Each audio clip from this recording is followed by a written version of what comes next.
Noong ikapito ng Agosto, formal nang nagsimula sa Las Casas, Filipinas de Acosar sa Bagac, Bataan ang pistahan sa Las Casas, tampok ang makulay na Ibalong Festival. Bawat linggo, may bagong ganap at bagong kulturang bibigyang buhay.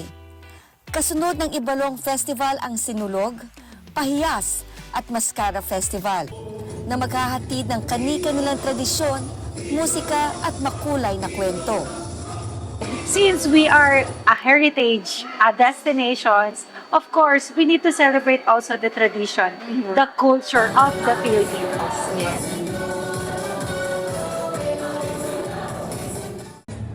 Sa kabila ng ingay, saya at makukulay ng pagtatanghal, may tahimik ding tagpo sa loob ng isang simbahang hango sa disenyo ng panahon ng mga Espanyol.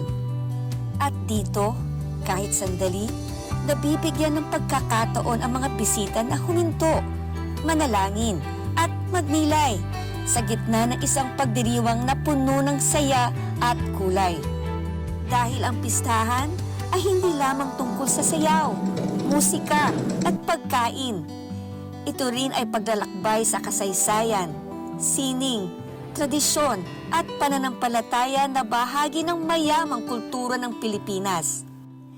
At sa ika-26 ng Setyembre, magsasama-sama ang lahat para sa pinakahihintay na Grand Fiesta bilang pagtatapos ng serye ng mga pagdiriwang na nagbibigay buhay sa yaman at lawak ng kulturang Pilipino.